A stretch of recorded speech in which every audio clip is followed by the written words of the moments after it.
Shalom. First and foremost, I want to give all praises, honor, and glory unto Yahweh, Bahashem, Yahweh Shai, Bahashem, Rachakodash. Double honors to the apostles of Great Millstone, and peace and salutations to the Akim who are tuning to these videos. Alright, so I just want to briefly speak about, this article that came out. Brothers were already making videos about it.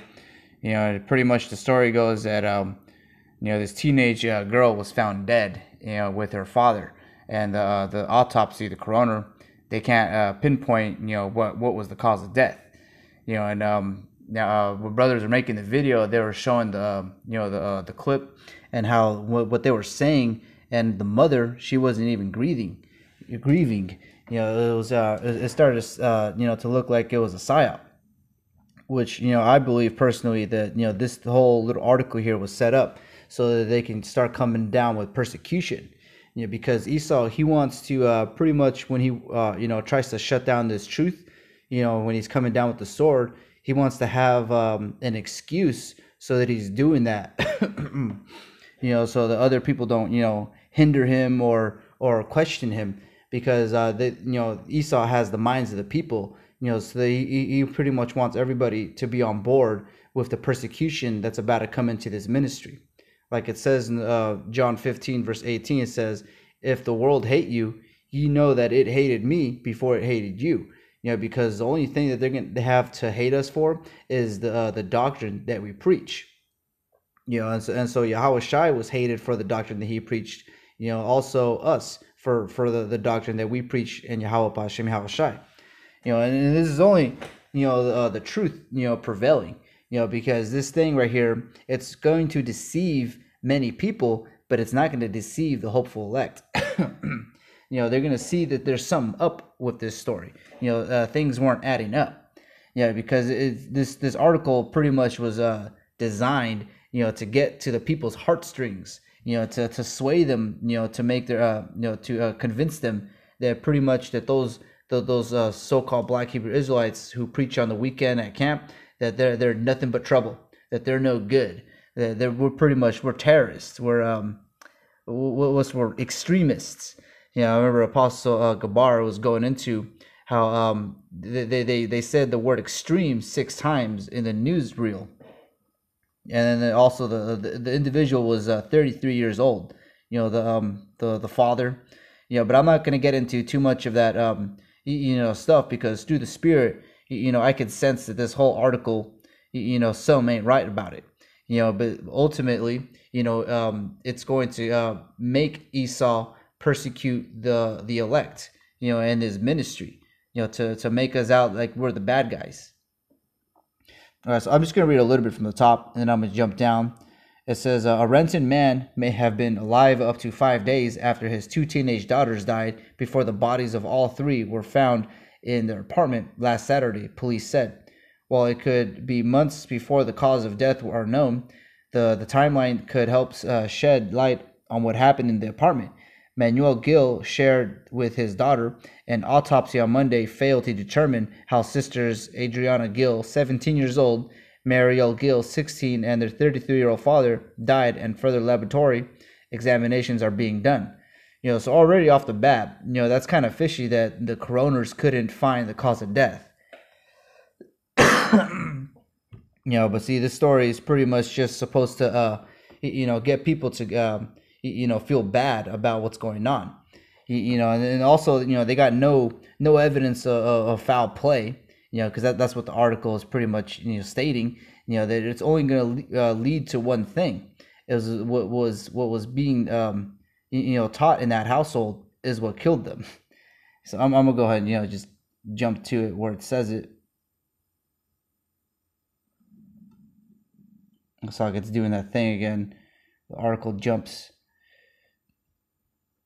All right, find on page.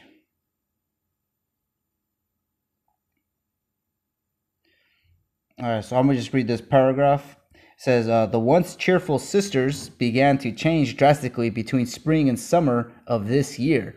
And you can see how they're trying to pull people's emotions while they're saying the once cheerful sisters began to change drastically.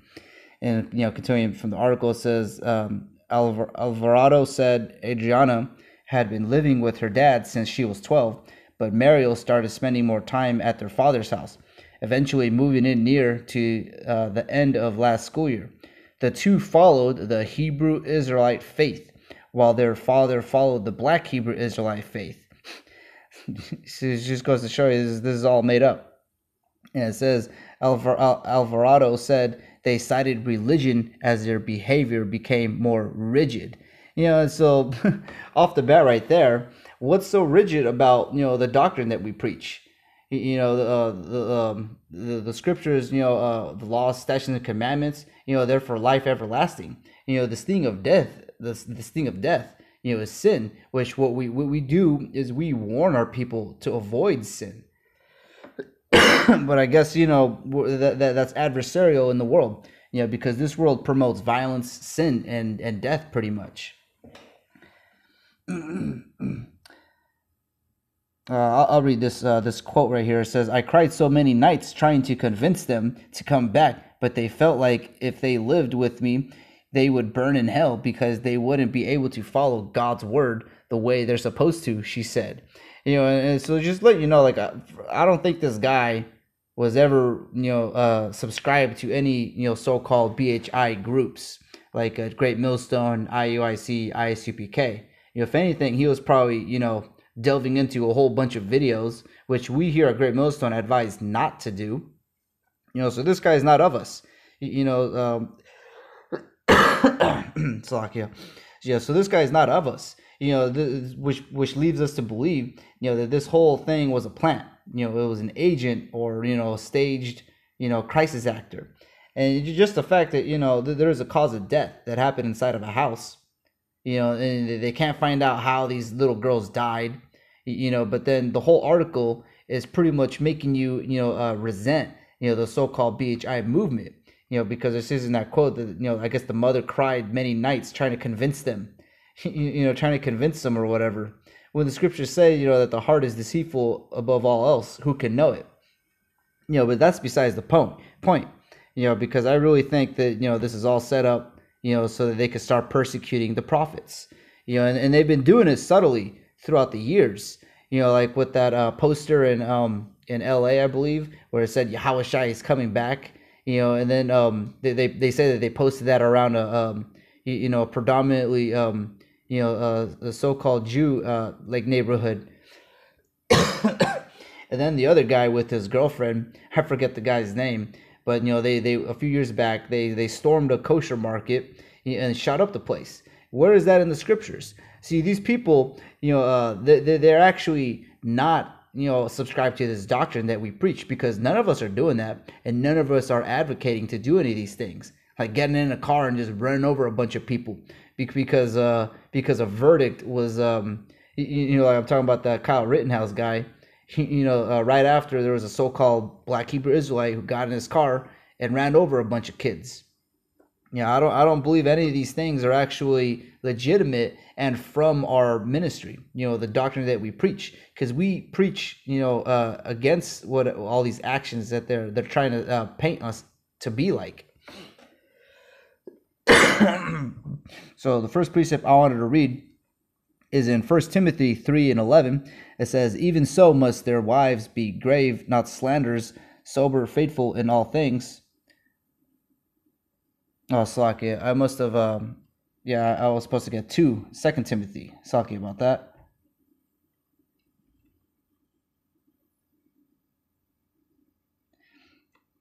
All right, so this is 2 Timothy 3:11. It says, persecutions, afflictions, which came unto me at Antioch, at Iconium, at Lystra, what persecutions I endured, but out of them all the Lord delivered me. So even though this devil is gonna, spin a story on us, it's not gonna stick. We're gonna understand that it's an anomaly that we have to understand and deal with.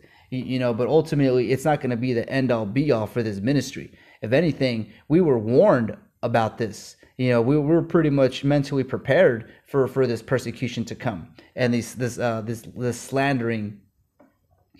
All right, so verse 12 says, yea, and all that will live godly in Hamashiach Yahushai shall suffer persecution. So if you're in this ministry, like it says in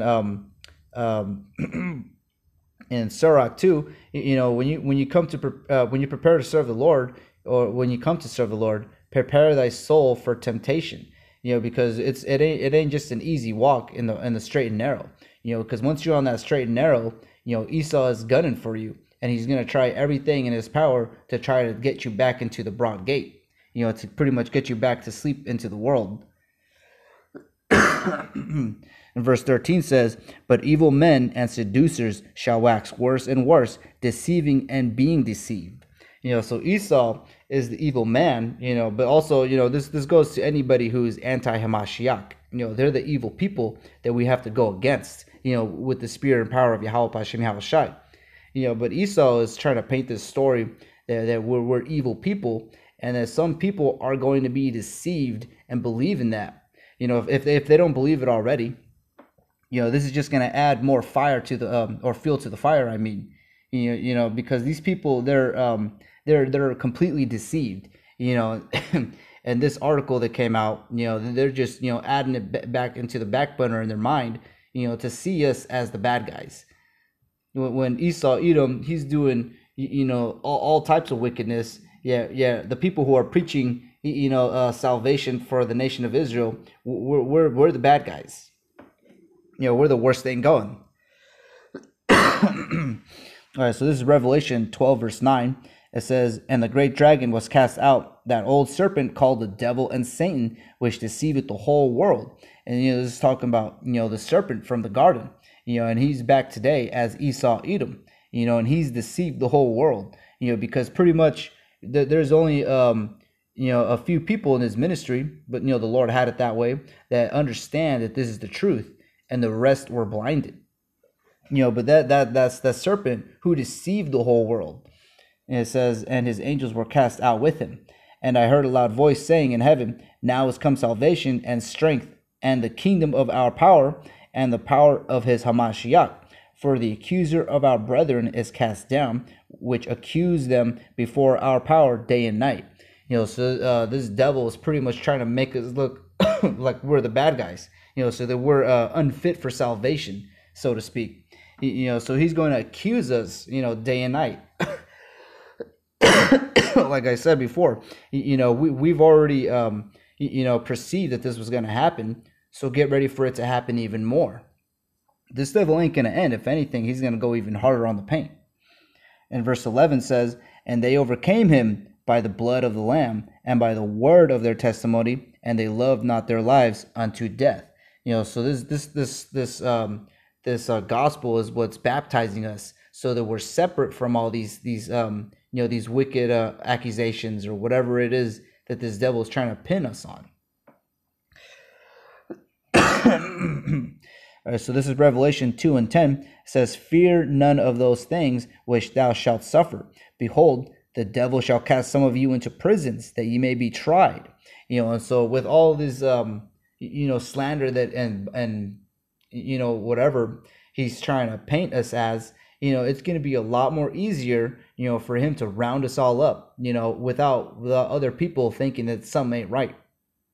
Because once we're rounded up for no reason, we don't get a due process like how, criminals get in this world. People are going to clap it up. Like it reminds me of when the apostles, after 9/11, they were arrested, and there's their testimony. They said that when they were arrested, everybody on that whole street were applauding the police officers, because pretty much this truth is a thorn on the side of everybody who's against the kingdom that's about to come, and Yahweh Shai and the doctrine that he teached. So it says, and ye shall have tribulation 10 days. Be thou faithful unto death, and I will give thee a crown of life. So be prepared for more persecution, and be prepared for the things that this devil might put you through. He might cast you into prisons, for whatever reason. Because we are on that Project Megiddo list. Anybody who watches and subscribes to these videos, be prepared for these tribulations. And so this is Matthew 10 verse 19. It says, but when they deliver you up, take no thought how or what ye shall speak, for it shall be given you in that same hour what ye shall speak. And that's why we start in this ministry, learning the fear of the Lord, because that's the beginning of wisdom and knowledge. And that's what's going to keep us stable in these times. Because like during Jacob's trouble, you're going to see a whole bunch of chaos, to your left and to your right. You have to adhere to the Spirit, what the Spirit is telling you how to maneuver in those times. And it's going to be the same way in how you're going to speak and conduct yourself when all these things are happening, when you're being persecuted or cast into a prison, or you're faced with death itself. I was say, for it shall be given you in that same hour what ye shall speak. For it is not ye, like it says, for it is not ye that speak, but the Spirit of your Father which speaketh in you. And this truth is breaking down strongholds, because that's ultimately why we're sticking out like a sore thumb, is because it's the Spirit of Yahweh Hashem Yahushai that's dwelling upon us. That people want to persecute us. They want to point the fingers at us. Like a tragedy happens, like these two girls died, and then all they're trying to do is trying to bring up the father's history, so called, that he had a crazy doctor, that he was extreme. What's so extreme about not eating pork? But to people in this world, that's very extreme. All right, so this is Matthew 24 verse 9. It says, then shall they deliver you up to be afflicted, and shall kill you, and ye shall be hated of all nations for my name's sake. And then shall many be offended, and shall betray one another, and shall hate one another. So these are all the things that we're as watchmen, we're witnessing, to let us know that Yahushua is about to return, that these prophecies are about to happen, that Jacob's trouble is right around the corner, and the MOTB along with it. I'm going to read verse 10 again. It says, and then shall many be offended, and shall betray one another, and shall hate one another. And many false prophets shall arise, and shall deceive many. And that goes into like people who are doctors as well, people who are teachers, or agents who are your friend or whatever. They'll try to say something to dissuade you from this ministry, because they're trying to tell you a smooth thing. That what's written in the scriptures ain't going to come to pass, or however it is this devil is going to come at you. Those are those many false prophets. You're going to have people who are going to dress up like Caesar Borgia, or whatever, or people pretty much promising you peace and safety, but all those people, they're going to be met with sudden destruction. All right, so this is Matthew 5 verse 10. It says, blessed are they which are persecuted for righteousness' sake, for theirs is the kingdom of heaven. So we're not telling you to go do some crazy stuff. We're telling you to be patient, suffer, because the indignation of the Lord, is upon all these nations. That's why he's gathering them all together. That's why he's doing things in the Spirit, so that when it actually happens, Jacob's trouble, World War III, every piece, every key piece is where it's supposed to be. And your position, your piece, your role in this is to stay put and be a watchman and watch for all these prophecies and warn the elect. Because as the scriptures say, knowing the terror of the Lord, we persuade men. We persuade you not to do all these crazy things. Like as if this story was real.